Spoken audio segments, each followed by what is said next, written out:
A new Emerson poll shows the Democratic primary race coming down to Bernie Sanders and Joe Biden. Plus, would a Bernie-Warren ticket be successful? We are back with Colin Rogero, Democratic strategist, and Marshall Kosloff, media analyst. All right, let's pull up this Emerson poll. This was an interesting national poll. March and Vera 4%, so always take that into account. But boy, does it show a separation between the top two candidates, Biden and Bernie, and the whole rest of the field.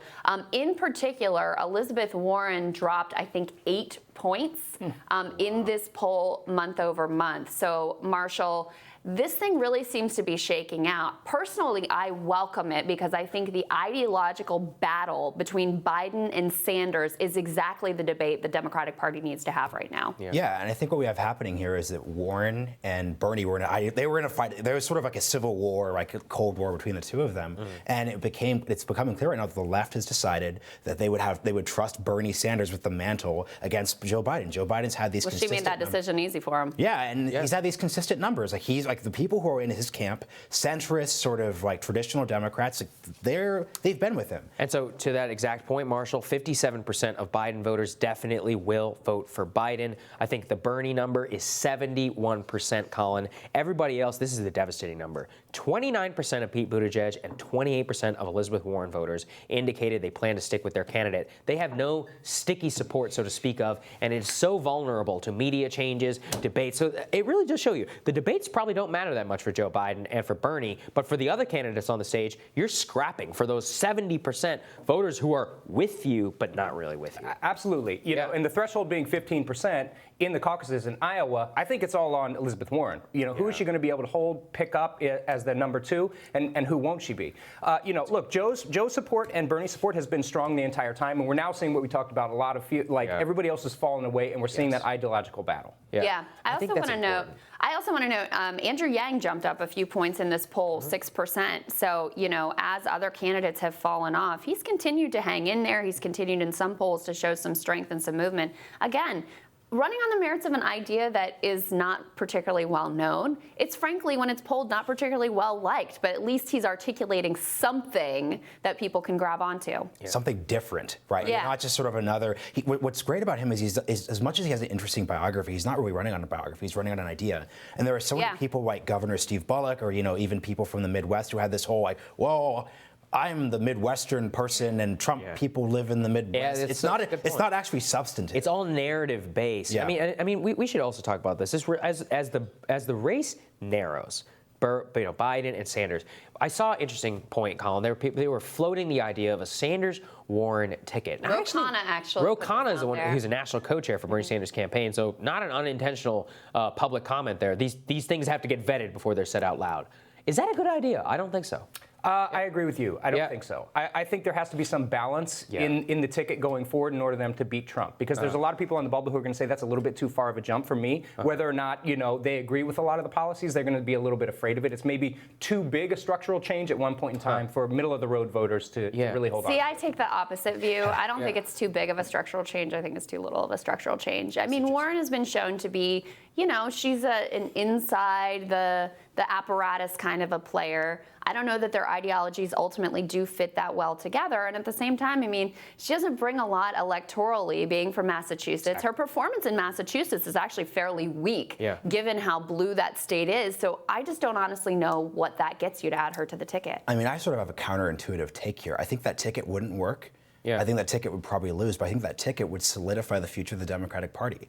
I think that ticket, the best way of thinking of that is like what happened to Barry Goldwater in 1964. Barry Goldwater runs against Lyndon Johnson, utterly defeated.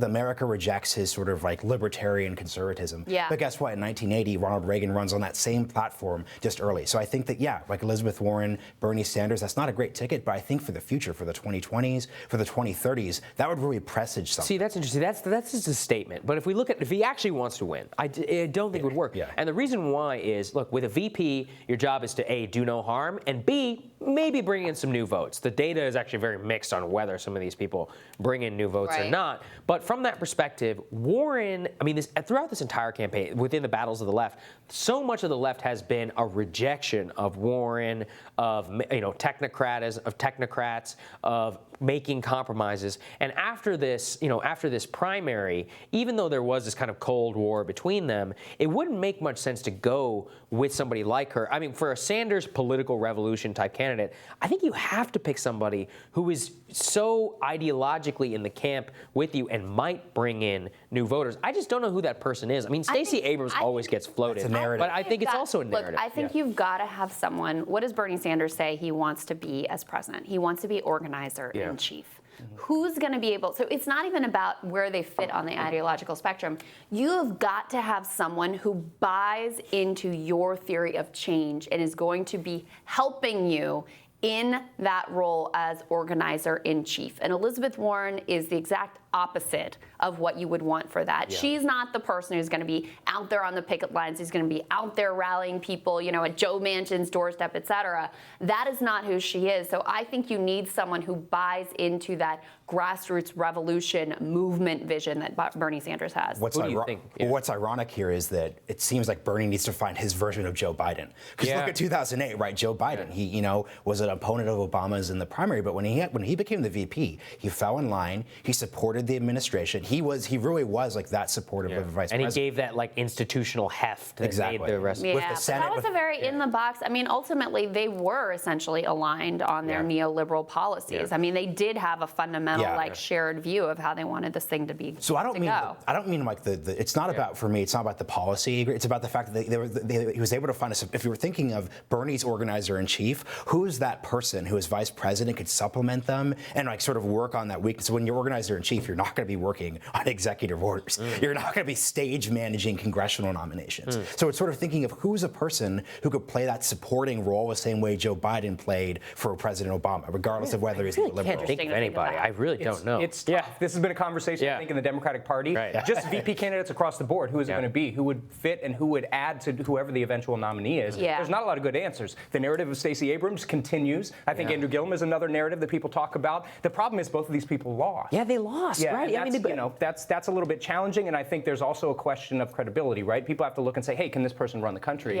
If the commander-in-chief, for whatever reason, is no longer able to do so. Yeah, and I think that's important. I also think it's important to think more about how would this person aid me in office than like, are they from a swing state, et cetera, et cetera. Even though I brought that up with Elizabeth Warren, so I'm being a little hypocritical here. But I do think people don't really vote on the VP. They vote on the ticket in its entirety. They vote on the presidential candidate. They vote on what they can imagine you doing in office. So I think thinking in those terms, which was the Barack Obama-Joe Biden choice, is actually ultimately the most effective way to. Here's the only argument I would make against that this time. I think the VP has to represent the Democratic Party in a different way. Is it a person of color? Is it a woman? To represent how far the Democratic Party wants to push the bar of politics forward. So I think in this particular race, the VP actually is more important than it normally has been. I think the ideology is more important than the idea. And one last thing against that idea, Bernie Sanders is killing it with minority votes right now, right? So it's actually like not clear that that's true. Well, we don't know. We don't know. I have heard it floated Nina Turner as vice president, but that's probably more of an internet phenomenon. I wasn't going to bring that up because Nina and I are longtime friends. Well, I can bring it up.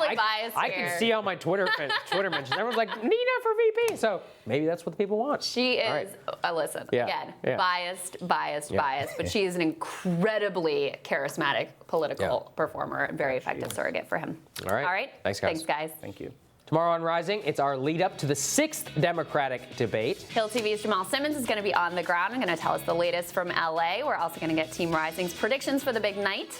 And you don't want to miss our live coverage. We're going to be live on YouTube and Facebook before the debate at 7:30 p.m. Eastern Standard Time. Then again with our thoughts after the event, just like last time. Everybody get in there, hit subscribe, comment in the chat section. We're going to be reading all of it. We're going to be answering maybe. So we will see you. Yeah, we have such a good lineup for the debate, too. I have to tell you that. Have a great day. We'll see you then.